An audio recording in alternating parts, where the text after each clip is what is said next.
Hello everyone, welcome to Crytek's Tech. So today we are going to look at Galaxy S21 Ultra and how it performs in 2022. Sorry for the background noise guys. This phone was one of the best phones to pick up in 2021. Spoiler alert, it still holds up pretty well in 2022. But should you still buy this considering you're getting the S Pen with S22 Ultra or the just upcoming S23 Ultra? You are actually getting a great deal on this in the refurbished market. So let's see if you should invest your hard earned money into this phone or get the other two options which I mentioned before. Let's get this video started, shall we?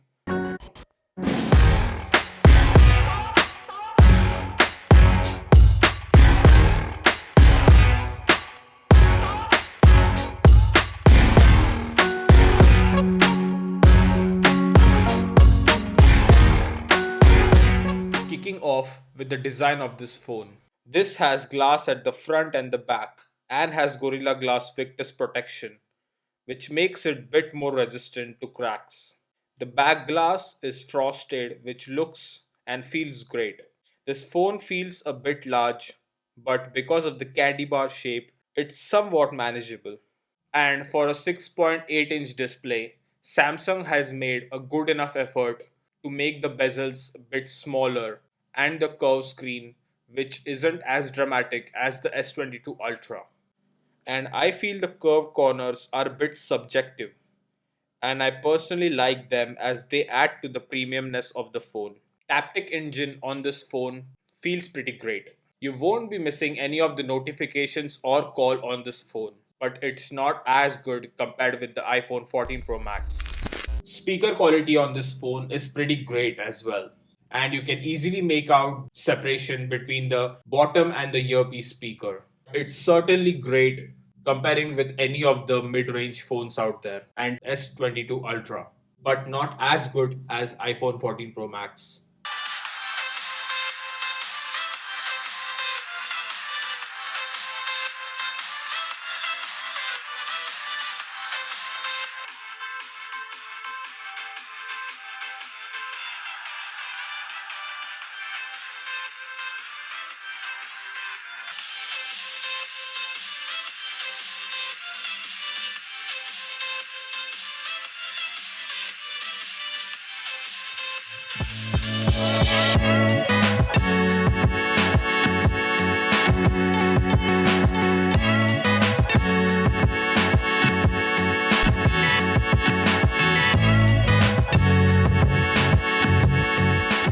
Display is the one area where it easily keeps up with the latest flagships out there. This has a Super AMOLED 1440p 120Hz display with a max brightness of 1500 nits.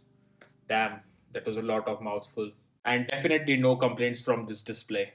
This is just as fluid and sharp as any of the Android flagships, and the curved screen makes the display feel more immersive. And even comparing to my S10 Plus, this is much more bigger, bright, and fluid display. You can see difference in brightness compared with the iPhone 14 Pro Max as well. And the 500 nits of brightness does show up, but the S22 Ultra is just one of the best Samsung's display. This also supports HDR10 Plus, which is great for movies and videos. And the videos that support it also look amazing, and you will be thrilled to watch any of the content on the screen. Combining the display quality and the speaker quality, the shows and movies just look stunning on this phone. You can see all of the elements just curve around the screen, and the back gestures are actually great to use on the curved screen. So I have been using this phone with the iPhone 14 Pro Max, and I have found some of the software features that I like and dislike. The software is One UI on top of Android 12, and it's been going great. You will see that it's just heavily customized, and I think that takes a toll on this phone. The animation on this phone isn't that fluid, and it just stutters while switching apps. Even day to day glitches that happen on this phone are a bit annoying.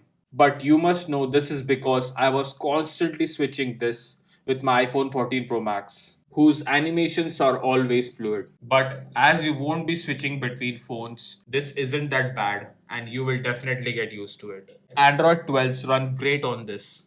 The phone is always stuck between 120 and 60 Hz. But the display on this phone is LTPO tech and it can actually go up to 10 Hz. But I'm not sure why Samsung has not enabled this feature. The One UI is awesome and I definitely prefer this skin over any of the Android skins out there after the stock Android. There are too many features to take advantage on this phone, and you can never use all of them. If you want to customize your phone like mine, you can check the Android customization video that I will be linking in the I button right here. To sum everything up, this is one of the best skins out there. And One UI 5 is just around the corner, which will be adding more features and customizations to this phone.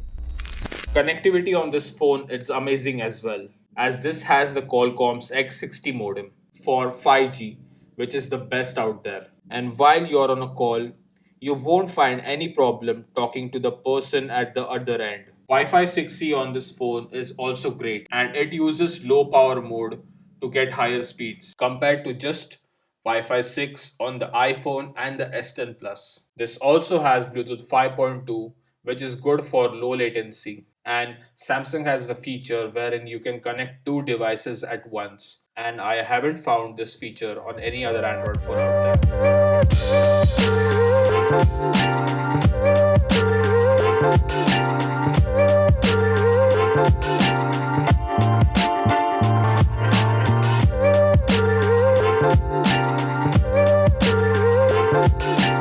Coming to the performance, this has the Exynos 2100 chip in it with 12 GB of RAM and 128 GB of storage. With the amazing specs that this has, it's great for everyday tasks that you throw at it. And the 12 GB of RAM helps the apps stay in the memory much longer. The phone feels fluid while using the regular apps like Gmail, Instagram, Facebook, YouTube, and music, which are always in the memory. The whole UI is fluid, but as I discussed earlier, there are some micro stutters hindering the user experience. But you won't be bothered with it. Talking about the gaming on this phone, and you won't be disappointed, as most of the games run at the max settings. The Geekbench score aren't that bad compared with the iPhone 14 Pro Max. And you can also check out the 3D Mark scores right now, and these are actually lower comparing with the Snapdragon variant of this phone, but it isn't that drastic and you shouldn't worry about the performance on this phone even for years down the line. You can check the Genshin Impact gameplay and it takes just 10 to 12 minutes to dim the display and to drop the frame rates as the Exynos isn't as good for sustained performance. And if you play games a lot, you shouldn't consider this phone. But if you're a casual gamer, won't be a problem for you and you will perfectly enjoy it. This phone also has Knox security built into the phone, which is a good peace of mind to have. And for the biometrics, there is the ultrasonic fingerprint, which is the most convenient. But you can also keep face unlock, which adds more option for unlocking the phone. This phone has a huge 5000 mAh battery, and the battery life is just amazing. It lasts me an entire day. My screen on time isn't much on this phone, but I do end the day with 50% or more remaining at the end, making it one of the best for battery, which isn't as good as the iPhone 14 Pro Max. But comparing with other Android phones out there, this is one of the best. Even with a battery health of 89%, which is not exactly accurate, it does hold up pretty well. And the charging situation on this phone is capped at 25 watts, which isn't that great comparing with the other Android phone, which has 150 watts and even 180 watts, which is just crazy. But even comparing this with my old Note 10 Plus, which has 45 watts of fast charging, this is just plain bad. It takes around 1 hour and 15 minutes to completely charge this phone from 0 to 100%.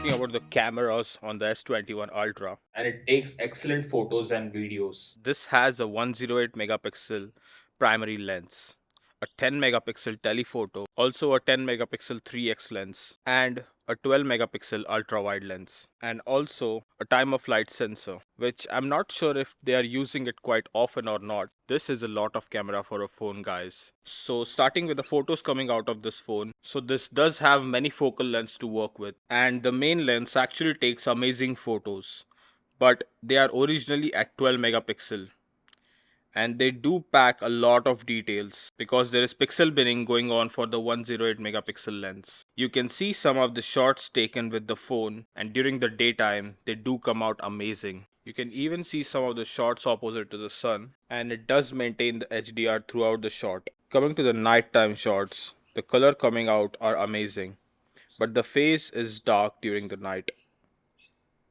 It might be the algorithm for the Samsung, and if you are using the night mode, it will take a longer shutter speed, making the image look like this. And I would say it certainly works well at night on some scenes compared to the human subjects, as it happened to me plenty of times. The portrait mode is good as well, and the cutout is good, but it might miss focus on some of the parts of the image. Shots during the day are turning out to be amazing. Talking about the ultra wide, this is great to take different perspective of things, and as you can see, you can take really good shots with this. And the ultra wide serves as a macro camera as well, which takes really good images, but comparing this with the main lens, and it does lose some of the quality around the edges, but it does a good job for an ultra wide angle. Coming to the 3x telephoto, and it's a great focal length to have, and even better for portrait shots. Even while zooming in, the 10x photos are great during the daytime. You can see that the colors sometimes are different between lenses, but the zoom factor does come in handy if you want some tighter angles. Some of the shots taken from 3x and 10x, and they are good to post online, but you shouldn't zoom into any of these photos as these will lose quality immediately. And you can see the classic moonshot right now. It is actually a picture which is cut out, which is made to look as a real moon.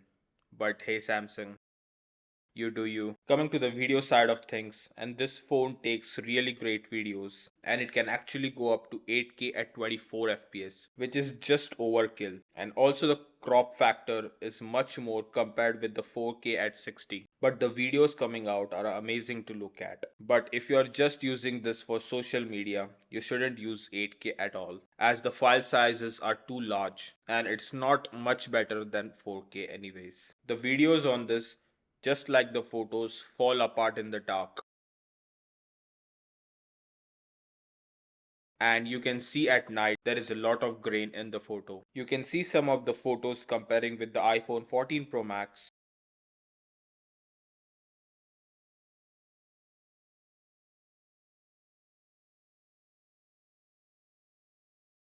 and the Galaxy S22 Ultra.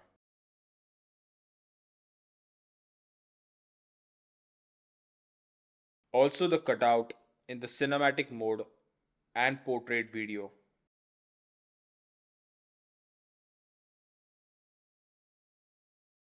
You can also check the steady mode compared with the action mode. Coming to the selfies, this is actually a great camera to use at day as well as night. And you will see there is a lot of details in the shot coming out of this phone. To sum things up, this is a pretty great phone with a great camera that can take amazing photos and videos. Maybe the low light quality will be solved in the future update, but I'm not sure about it. And the S23 Ultra might give a new improvements over this phone. But some of the features like director's view, pro photo and pro video, and the single take, which is one of the most underrated feature out there, is great to have on this phone and right under the fingertips if you need it. Coming to the conclusion, should you still buy the S21 Ultra in late 2022, coming to early 2023? Absolutely. This was one of the best phone that was launched in 2021, and it is the best value phone to buy right now. This phone has all the basics covered, like a good display, good battery, software, good design, and great cameras, and other bells and whistles which you might or might not take advantage over. So you won't find many drawbacks on this phone, but there are some, assuming that the Exynos version might not be that great going forward for the performance in 2 to 3 years. But we will have to see that down the road. And this also doesn't have the S Pen, which was one of the best selling point of the S22 Ultra. But considering the price point for this phone in the refurbished market, this is one of the best value phones out there, and you will be delighted that this is still one of the best phone to buy, and I would wholeheartedly recommend it. That's been it for this video, guys. Thanks for watching, and I will see you in the next one. Peace.